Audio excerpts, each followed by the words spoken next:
Hold on, guys. Hold on, guys. Sorry, just give me a second. My fireplace is downloading. What fire should I go with? Warm comfort? I don't know. I don't know if I'm feeling warm comfort. King's chamber. Now, I am a king, and this is my chamber. But, let's see what other options we have, shall we? Velvet. Ooh. I don't know if... I mean, I like you guys, but I don't know if I like you enough to light up velvet for you. Hot passion. Oh, my goodness gracious. Mountain Lodge. Getting away from it all.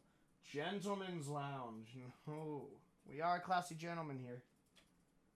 Charcoals. Buy all for $3.49. Now it seems... Oh, some of these cost money. All of these cost money except for... All of these cost money except for fucking charcoals. So... Hold on, I'm downloading a different fireplace. Oh, here we go. We might not even need a fireplace, guys.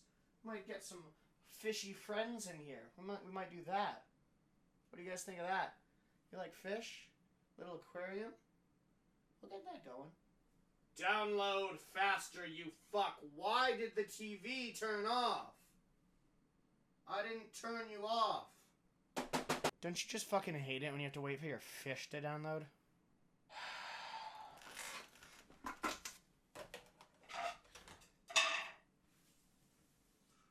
Oh, let me just record real quick. It won't take long. I finished the script already. The script already took me a pretty good while. But I mean, hey, it shouldn't take me too long. Let me just knock this recording out real quick, huh? Let me just get this done, and then I can start editing it. That'll be great. Surely I won't spend a fucking hour trying to figure out how to get custom pictures up on my Amazon fucking TV Fire Stick, and then not figure it out. So I say, God damn it, screw this, give up, and say, whatever. Let me download some customization apps, and I download fucking beautiful HD aquarium for my fucking TV, and I can't figure out how to fucking make my laptop work because the fucking HDMI port on that broke, so I can't plug it into this or that and put stuff I want. I got like a fucking row of goddamn wires to make it so HDMI can play on that thing, and then it turns out the laptop I was gonna plug in is broken, so it doesn't fucking matter.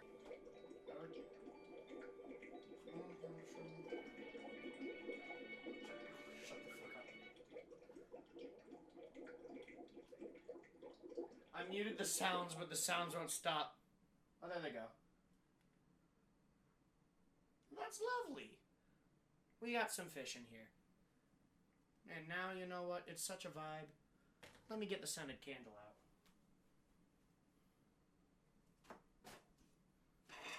The Yankee candle with, like, a gnat's dick worth of wax left.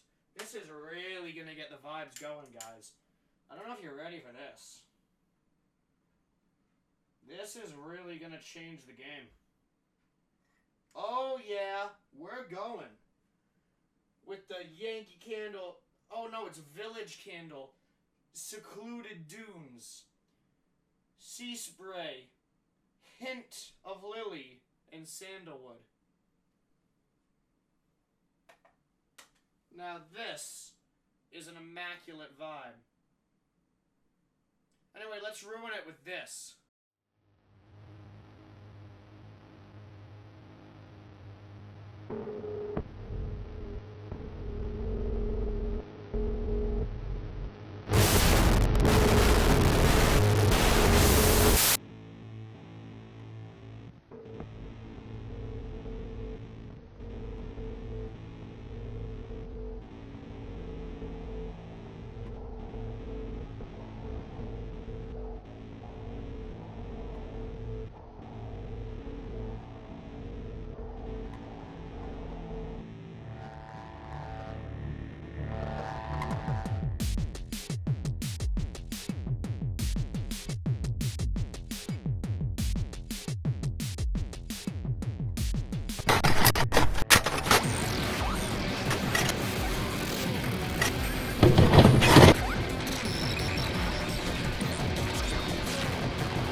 That's right. It's time to talk about the big boy, the presence. The little prankster that does a little trolling, does a little messing around, and destroys the entire world. The presence is probably the most well-known part of Year Zero. I mean, it's on the album cover, and it's definitely the most unique part of the story. The political stuff was all based on kind of reality and, like, the extremes that Trent saw things could go to. But then the presence is just kind of, oh yeah, also, God is here, and his hand... The world is going to total shit. Everyone's killing each other, freedoms are taken away, everything's devolving, and there's this deafening crack like thunder, and you look up and you see a massive ghostly hand reaching down from the clouds, digging its massive fucking fingers into the earth, and seeing the presence, contacting it, interacting with it, it fills you with the most intense fear imaginable. You realize how insignificant everything is. Just seeing it in person changes you forever, much less actually having some of the closer interactions with it that we're gonna go over today. The people that have seen and came into contact and like were around the presence in real life shared the exact same feelings, that they felt insignificant, that the world seemed insignificant, they were terrified, and they all came out of it very different people with very different perspectives on everything. On a post from another version of thetruth.com, which is that dissident forum, someone on the end of the world question mark thing where they're talking about the presence, some person says, "A buddy and I were getting our asses kicked by a couple cops after they caught us tagging a wall. I remember hearing this crack like thunder right overhead. Next thing I knew, we were all standing there looking up like baby birds. One of the cops was crying. We were all shaking. It was like realizing I've spent my whole life underwater and finally looking up and seeing real life on the other side of the surface. The cops just left us, just forgot about us. We didn't notice because we'd forgotten about them." Now, in the last video, I mentioned two people, Moira Wag and John Firminger, or Firminger, or whatever. It's kind of hard to tell when everything's just in text. Let's talk about Moira first. She admits she's a drug user and was doing drugs when she felt the presence. Both Moira and John have interviews with a doctor at the, oh god. Oh, I forgot the name of the institute. Everyone's going to know I am a fraud. Oh no. I swear to god, it's like on the tip of my fucking tongue, but I cannot remember for the life of me what it's called. Is it... Fuck, what's it called? Judson Ogrim. Yeah, the Judson Ogrim Correctional Facility. Yeah, I remember it. I remembered it. I know all this. I did not just have to look up the Judson Ogrim Correctional Facility. Fuck you. The doctor that's interviewing her asks her about the presence, because she said she saw the presence and felt the presence. She replies asking him why he would care so much about something that he and everyone else has told her was not real. Because government and doctors, everyone wants to cover up the presence, so that's why they're arresting people who saw it or spoke about it, because they want to make everyone think it's not real. Moira describes feeling like someone was in the bathroom with her, saying her hands and feet felt full, like pulsing. Then my spine started to feel hot, like hot wax filling my spine from the inside. Then the fullness started to move in, up my arms and legs, and the heat started to move out, and they met. Oh, it was so good. So good, like the best lover I ever had moving inside me, and my skin tingled everywhere. It was good, but scary. Someone knocked at the door and I jumped out of my skin. I felt like something else had filled up my skin and I was just riding around on it, watching. I walked out of the bathroom, but it's not like I was at the party. It was like I was watching the party, moving around and saying hi to people, but it wasn't really me doing it. Something else had run into my skin, and me was just pressed up into a little corner of my skull. Something else wasn't just inside of me, it was outside too. Everywhere. I felt angry and nervous at the same time. Electric. I don't know how to explain it. Well, at least energy and heat. Suddenly in the middle of my body. expands into my chest, into my head, and then I'm turning inside out, and I can feel the whole planet. A little part of my brain can see that I'm at this, but that's so tiny. A speck. The planet is huge and it's complicated, and I can feel the ocean currents diving down from the Arctic and the Antarctic and slowly moving, and then something up and coming to the surface. I can feel a storm swirling across the water. I can feel mountains shifting and air moving and snow falling. I can't describe all the stuff I can feel. I can still feel it a little. I'm in this thing. It's huge and I'm huge. I start feeling itchy. It's all the roads and buildings and stuff. They're making me itch. And I feel the pinpricks of pain. All these little poisons dumping into the water, wells being sucked dry, they hurt. The air is so polluted that it makes me cough. I hate it. It's like I'm being poisoned. Then the thing notices me. It knows I'm the one making the poisons. I'm the one that's hurting everything, and it's going to clean me off the planet so it stops hurting. That's alright, I understand. The doctor tries to tell her the poison she's talking about and the drug she uses, but, she ignores him and just kept talking.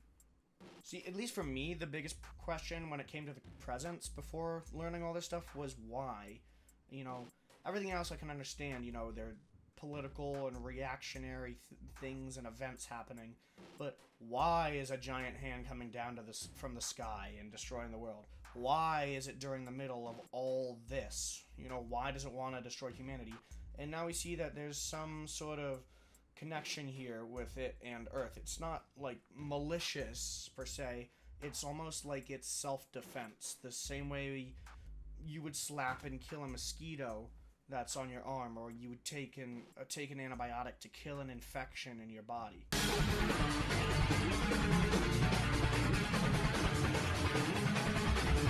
She continues saying some more interesting stuff. She says the presence is not God. It's not from here, she says. It's visiting, like checking up on the planet. And it sees and feels the sickness that humanity is on the world, and it plans to cure the world by killing us all.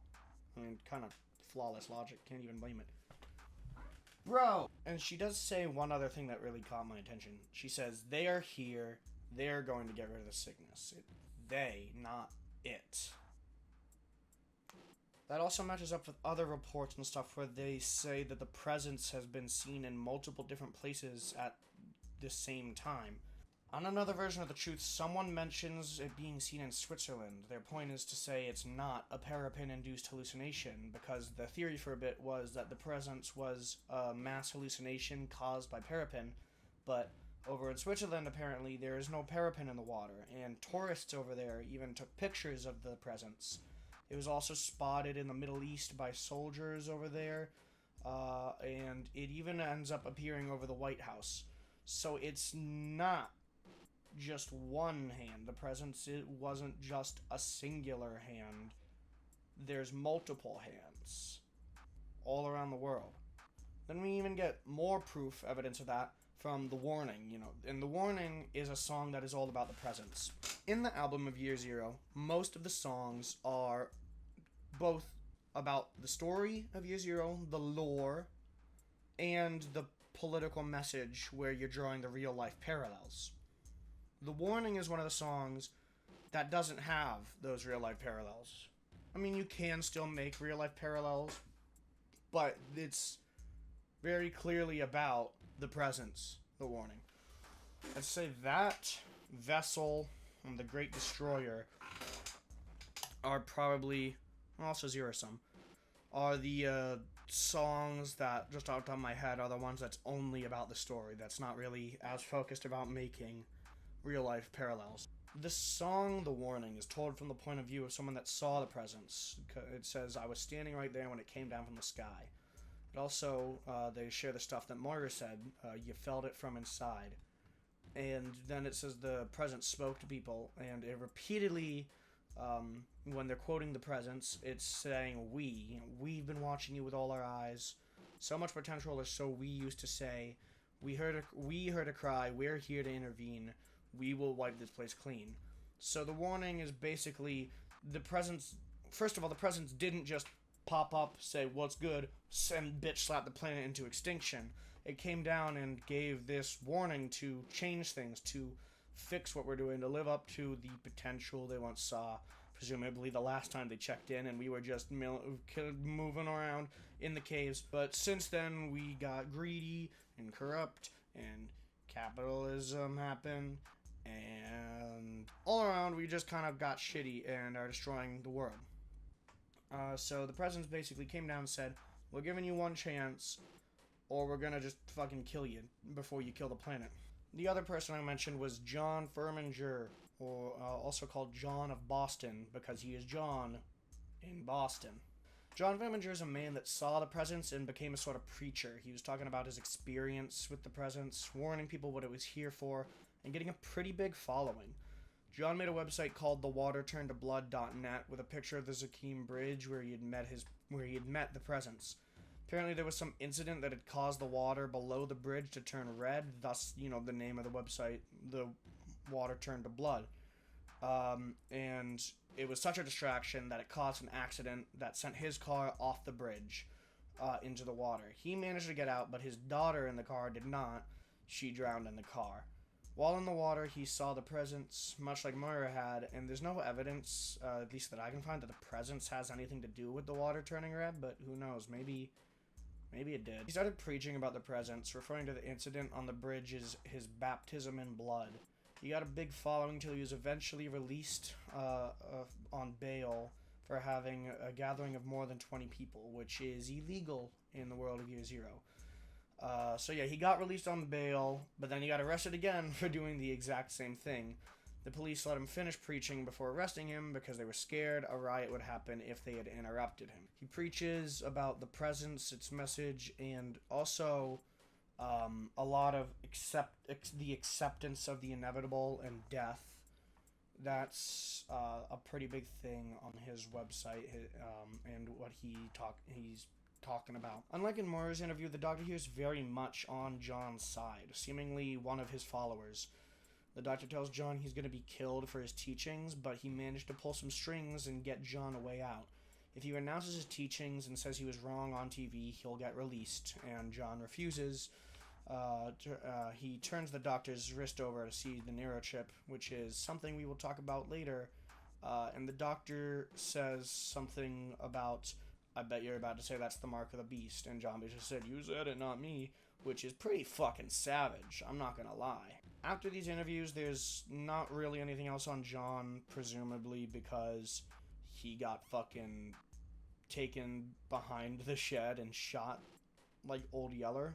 The Presence used the people that it interacted with to try and spread its message. That's basically what the warning tells us. That's what John tells us.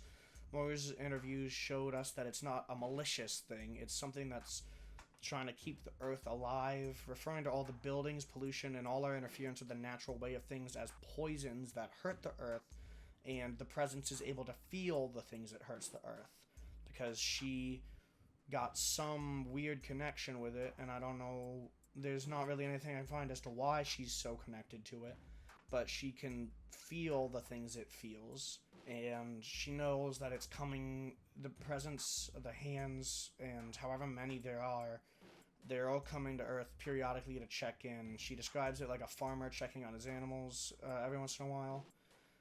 Now they're seeing humanity, what we're doing, how we fucked everything up, how we're messing up the planet, how we're gonna kill ourselves and everything else, and say, you have one chance to change your way to fix things, or they're gonna wipe humanity off the Earth. The government of the world hides this, jail the people that speak about it, and of course do not change. The Presence makes good on its promise, as we hear in Zero Psalm, because that is a song basically accepting the end as they're coming down to tear the world apart. It's reflecting on how we'd fucked up, how stupid we were collectively as humanity, and how there's really nothing left to do but watch the end of the world. Sorry this one has taken me a little bit. I had to go through a bunch of stuff because I wanted to cover everything about the Presence, because the Presence is kind of the biggest thing going on here. Also, Lego Star Wars The Skywalker Saga came out, and I've been playing that a lot because I'm a fucking idiot. But yeah, that's the presents. I hope you enjoyed this. Time for the spiel. If you liked the video, smash the like button. Subscribe. It's free and easy, and it helps me out, and you get to see more of my videos. Comment if you liked it. I'd love to hear what you guys think about this stuff. Next time we're going to talk about Artist Resistance and also the Wayback Initiative, because they have a little collab. Fucking collab. Artist Resistance and the Wayback Initiative both kind of do a thing together. And yeah, I'm just going to talk about that all next time. I'll see you in the next video.